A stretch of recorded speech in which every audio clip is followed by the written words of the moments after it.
Nyarara hako ndisanda kubumura makangwa makuru iwayo. Uri chibenzi chomunhu. Ndakaudza kuti kudini nhwa yako iyoyo. Sorry kani Daddy. Muda kuti nditaure ndichichema here. Nyarara, ukutondikwidza BP. Ungaita zvokuzwa nomakwai kuti kwai waribe mari yakaperera kumuchato. Iko waitira mabhajeti awanga uriko here iwewe. Kana kuti kunoka munhu kakaita seiwewe kana watera kuFacebook kuti vanozviziya chere. Nhaiwe. Inga ndati sorry one. Dambudziko iwewe hawafarire saka pese pavaita ka small mistake. Unenge wakatorodza matemo. It's not fair baby. Asi mbondinyepa iwewe. Wakanyatsokwana here musoro wako mukuru uyu. Wakafita kunge muri mitapi wemadofo kuchikora wakapusitsa aye. Okuti wakanzi naticha apa pakanzi baba. Wonzi dzokorora ita pakanzi baba. Waitozvitadza uchingoruma kahofiro kobhiro. Shande zvako wanzwaka. Inini ndakaona live yavo vachichema vachiti munhu akavakwereta mari akasadzosa uye vaiti vane zvikwereti. Inini sechimwana chinoda wamai vacho ka ndopandakabva ndakukumbira mari iye ukandipa wega. Ukuti dai ndakaziva kuti mari iyoyo waida kuipa kashango kai ndaikupa chere. Ndaikupa pamusoro bhangu. Munhu yeuyo ane mota iwe uribe. Anoimba iyo nyangwe kakicheni kokuna sada zvako kakadziriwa nondowe uribe. Ano mashopo akawanda. Iyo kana musika unotengesa madomasi otenara TGS uribe. Wopedza wopa munhu akadaro mari. Kuchisiwa here asina mukadzi wangu.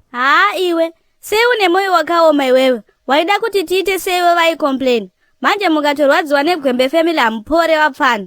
Kuwadziwa neike iwe. Handiti wakatonoti muri zvirombe. Ndosaka wakakushandisai wakatotora mukaniwo kudya mari yenyu.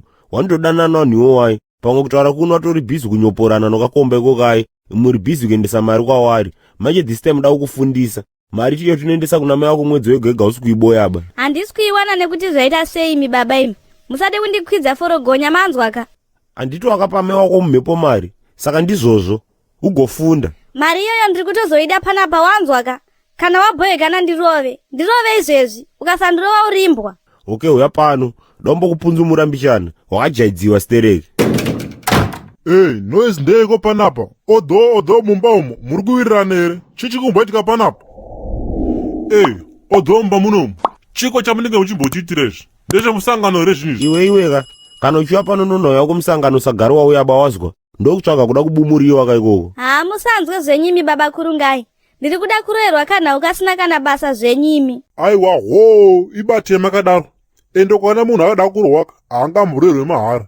Ende katona iwo wada kurwaka chibvongoziva kuti now the meats are standing by the pots. Saka taranyentinzwe muda kumborerwa ipanapo. Nai zvenyimi. Munhu kuda kundiroera kuti ndakaitirei GoFundMe.